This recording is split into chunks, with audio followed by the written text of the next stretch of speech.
Hello everyone, I greet you in the name of God Almighty. My name is Apostle Silas, and today we have a very interesting video to react to, and this one says that a nightclub owner embraced Islam. Okay, I believe that this is going to be a very interesting video. It shows that of course you can do whatever you think that you want to do in order for you to have money, right? But then after you have the money, then what next? Then at that point in time you got to realize that you need happiness. And how do you find the happiness? You only find happiness in God. I believe it's going to be a very interesting video, so you just stay tuned with me and watch it to the end, and I believe that God have a message and understand for you. So if today happens to be the first time of you checking out my channel, don't forget to subscribe to my channel and follow me on my Facebook and Instagram. And if you have any video you want me to react to, don't forget to drop it at the comment section and I'm going to check it out. So guys, before we get on to the video, I'm a theologian and I make this video not to discredit anyone's religion. This is basically for educational purposes, and I believe that at the end of this video we all are going to learn from this. So guys, without any further ado, let's get down to this video and check this out. How I became Muslim. It's going to be about 3 years going on this July, being Muslim. And my journey to Islam was an interesting one, because before Islam I used to own a nightclub. And I had this nightclub for about 2 years, and I was 21 when I opened the nightclub, and that club kind of led me more towards Islam. What really happened in that club, we were making a lot of money in that club. I was making anywhere from $10,000 to $30,000 a night, easily on a Friday, Saturday night, and I was very young, making a lot of money at a young age. And the first year of the club, we were doing, very well. Everything was going great, making a lot of money. I was spending a lot of money. I was young, I had money, everything was going great. And coming towards the end of that 1 year, going to the next year, I started going through a lot of issues in the club. A lot of fights, people getting hurt, business was slowing down. Instead of making $10,000, I was making maybe $5,000, $6,000. And for a nightclub that holds 500 people, that's not a lot of money, So I was a little worried, and I come from a Hindu family. My father was a Hindu priest, his father was a Hindu priest, I was supposed to be a Hindu priest, and I was a following Hindu. I actually, used to pray to the idols, pray to the statues every day, every morning. I woke up religiously and, prayed to these idols, asked for everything to be okay. Hinduism has a lot of, different idols, different gods. And when I was going through these problems, the first thing that I wanted to do was, go and find out from my family, what should I do? And being a following Hindu family, they advised me to go to the pundit and to do all these different kind of things. One thing come from a Hindu family, these pundits, they do a lot of things that involve magic, but they don't think it's magic. And I kind of got tangled up into that.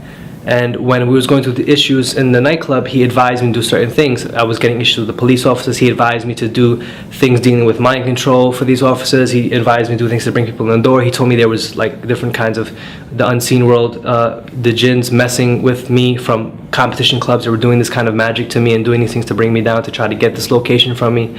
And business was basically falling. And then when I started doing this magic and all these different things that they were doing, and at the time I didn't know what it was. I thought this was just part of the religion. Business got better. It got better, everything started improving, everything started going great. I used to get about 30 summonses a week, and with this magic, they'll all get dismissed, with no problems. Everything was just going great. I did this for a while, and all of a sudden, it just stopped working. This was coming close to the end of the 2 years. And it just stopped working, and I didn't know why, and I got upset. It came to the point where it was either I close the nightclub and lose over $800,000, or just fight and go to court and do all these different things, which I did. One weekend I spent over $30,000 in lawyers just, trying to fight, keep this place open. And then I just got fed up. I said, if I'm doing everything that my religion is telling me to do, if I'm praying to all these gods and doing all these things, why is this bad stuff happening to me? I said, I'm a good person, I follow all this stuff, and this is the main thing people say, I'm a good person, and I'm following all these things, why are these bad things happening to me? And I got frustrated, and I said, you know what, take the club. And I left it, and I closed it. And it just so happened a week before these stuff was happening, a friend who was very close with me was with me from the day the club opened. He disappeared for a while. And he was actually learning about Islam. And he showed up that week that all these things were happening to me. He said, what's up? What's going on? I said, everything's okay. Everything's, all these bad stuff is happening. He said, well, listen, I'm looking in this thing called Islam. I said, yeah, Islam, those Muslims, those terrorists, you looking into those things? He said, yeah, they're not what you think they are. I said, really? I said, all right, no problem. I kind of brushed them off, and I went about my business. But then when I finally decided to let the club go and just do all these things, I lost over $800,000. I lost a lot of money, and I was 23 at the time. I lost a lot of money at a young age, and that money is what I worked for. My family's not wealthy. Those were loans. Those were, credit cards. Those were, hustling, doing all these things just to get that money. And I got fed up. I said, if I'm doing all these things for God, I'm following God, why is these bad stuff happening to me? For a kid to go from making $10,000-$30,000 a night to be negative, it's hard. And I said, I'm following God. I'm doing all these things. Why did God leave me? And I said, I don't believe in God. That's it. So I started asking questions. Say, you know what? If there's a God, I got to find out who this God is. Because right now I don't think there is a God, because I'm doing everything and it's not working. So I started going on this kind of religious quest, if you want to call it. And I started asking a lot of questions. My father had a lot of like Bhagavad Gitas and all these different kinds of books in the house. I started researching them. I looked to Zakir Naik, all these different these da'is and stuff. And I noticed that in Hinduism, even though Hinduism has over 10, 20, 30, whatever gods that they have a God for everything. The scriptures itself, it says God is one, without a shape, without a partner, without anything. These scriptures say this: God has no shape, he has no form, he's a formless supreme being. He has no parents, he has no offsprings. And the Hindu scriptures say that, the Bhagavad Gita, the Upanishads, the Puranas, all scriptures say the exact same thing. But these Hindus, they're following a mythological story. This is what they're doing. And they teach us this, and we grew up with this. This is how I grew up. And I kind of got fed up. I said, okay, if this is not what it is, then what is it? Because I was taught that I'm the greatest of all because I was born a Hindu, and you can't just become a Hindu, you have to be born a Hindu. And I said, okay, if this is not it, let me look at Christianity. I said, Christians are cool, they can eat beef, they can eat pork, they can eat all this stuff. It's kind of cool, because I like to eat. So, I thought it was cool, so I looked into it. But when I started reading the Bible is kind of confusing at first. There's over 500 versions. I don't know which one to read, so I just picked up another one, 500 versions of the Bible. Which one do you choose? Who's right? There's nothing's really right with that. And I started reading one version of it. I think it was just the New Testimony, whatever it was, whichever version of that one there is. But when I started reading it, it was very confusing to me. And there was a lot of contradictions, because in the Bible it says, Jesus spoke to the Father, but then he is God himself. And then, he was talking to all these different three people. And if he was God, then who was he talking to? He said, I am the Father, the Son. It was different. And it was a lot of contradictions in it, so I kind of got fed up. So I went back and I spoke to my friend who was looking into Islam. And he said, let's go check out, let's go get a Quran. So I went, I took a drive down to Brooklyn, and I picked up an English translation of the Quran. And if you ever look at the Quran the first time, it's kind of confusing, English translation, because you don't know what's Baqarah, what's Fatiha, what's all these. So you don't know what this is. Like, why am I reading about a cow? What is all this stuff? So I just kind of opened it to some random page. And I don't remember the exact ayah, I have it written down, but what the ayah said to me was that, it was we who pulled you from the sin in order that you may return to the straight path. If you revert to your sins, we shall revert to your punishment. We shall revert to our punishment. And I don't remember what ayah it was. I think it was Imran, but I'm not sure. But it spoke to me. It says, it is we who have pulled you from the sin in order that you may return to the straight path. If it wasn't for our favor upon you, you would have been in the same fire as them. And these kind of like the context it said. And this is the first thing I ever read in the Quran. And it was just a random page. So I said, wow, what is this? So I started doing research. I started researching the miracles of the Quran, all these different things. And I came across something, called the jinn. And then when I came across what the jinn was and these unseen creatures, and I figured out what I was doing was wrong. It intrigued me. I said, I didn't know this thing existed, because these pundits were telling me they were unseen beings, and they were, dead people and spirits and all these crazy things. And when I finally learned what it was, I was like, man, that's interesting, and I can't believe I was doing that. And it talked about tying of the knots and all these different things that we were involved with. And I intrigued me, and I kind of decided to start reading more, researching more, and doing all these different things. And one day I just finally decided to take my Shahada. And it's funny, because when I took my Shahada, the day I was going to take my Shahada, for a new Muslim, it's weird, because the moment you're gonna take a shahada, all these doubts come into your mind. You know, I told my father's, you know, he was screaming at me, he was upset, he didn't talk to me, and I was like, should I do this? Like, I'm changing my whole life. What am I gonna do? What am I gonna do? And it's all these doubts come into your mind. You don't know what you're gonna do. You know, if you're doing the right thing. And I said, you know what? Let me just do it. And I did it. You know, I did it in a different circumstance, in the incorrect circumstance, but I did it. And the time that I did it, it was like it was the best feeling I ever had. It was like the shaitan was coming to me, telling me, don't do it, don't do it. I remember that night, I felt so relaxed, so free. It was like a feeling I can't even explain.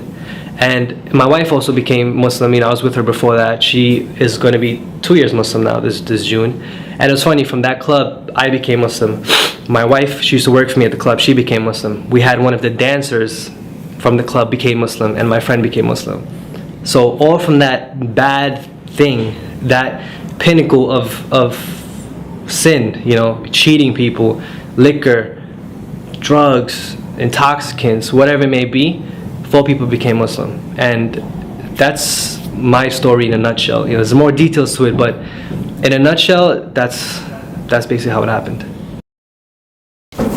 That's a very interesting video, listening to this very young man, of course, giving his own narrative to some of the things that was happening to him before he decided to embrace Islam. Even though, just like how he narrated that he used to own a club, he has a place that he used to make a lot of money, but within one of a sudden, even though him coming from a Hindu, you understand, family, of course, they have their own belief system, which almost everything, you understand, have its own God, right? Yeah, everything, you understand, is almost God. Okay, that's based on the Hindu. But then one of a sudden, you understand, things started going wrong, and then all those things, he tried magic and all that, and then before he decided to feel like, look, this business is not working, this is not working, and then from there he just felt like, oh no, he don't want to believe in anything, he don't want to believe in God anymore, right? And then he started making research in Christianity, and then before back to Islam. But one thing that I want to say is that whether, you understand, if you're doing business or you're doing something or expecting something that God should do to you, and if that thing didn't happen, or if that thing didn't work out, or if the business is not going right, don't feel like, in a sense, it is God who is not making it, in a sense, to work for you. And it does not actually mean that your God is not a true God, because we have people, in a sense, even in the time past, who actually believe in God, right? But life was not, in a sense, even easy for them. We could look at, for instance, in a sense, Job, right? Jacob. Despite the fact that, in a sense, he was, in a sense, a prophet of God, it did not stop, in a sense, the devil to tell him, it did not stop him, in a sense, for him going through those kind of poverty that he went through. You understand? Sometimes some people, it could even be that maybe it's marriage. But I believe that we all know Hosea, right? We know all those things that Hosea go through, in a sense, with his wife, right? She was not, in a sense, submissive to him, despite the fact that him being, in a sense, a prophet and a man of God. It does not mean that God, in a sense, was not there for him. So all I'm trying to say is that you can do some things, it will not work out for you, but don't give up on God, because sometimes things may not go well, but it does not mean that God have neglected you. It does not mean that God has forsaken you. It does not mean that God does not love you. But sometimes things like that do happen, and then that's why we call them trials of faith. Some things, in a sense, may happen to you, but you should know that God is still there for you. Don't deter. You have to stay focused. You have to be very committed, in a sense, to your maker. Don't say because things are not working out for you, then you're going to check out another thing or try another God. No, don't do that. Okay, so that's what I want to, in a sense, say to some of you. But then it's actually a very interesting one, because at the end of the day, he didn't just convert to Islam, but him and his friends, who normally do whatever they used to do in the time past, end up accepting, in a sense, Islam. Well, I will not say that, in a sense, it's actually a wrong thing, because the people that he see and they be able to introduce Islam with them, we are Muslim, right? Probably if you were to be a good Christians and able to explain things to him, maybe probably he could have been a Christian. But then a very interesting one, and I hope that we have learned a lot as far as this video is concerned. And I want to say a happy Ramadan to you all, that may the blessings of Ramadan be upon us all. Okay, all right, so you have a very blessed day. And then if you have a particular video that you want me to react to, don't forget to drop it at the comment section, and I'm going to check it out. So you remain blessed, and I see you in my next video. Bye bye.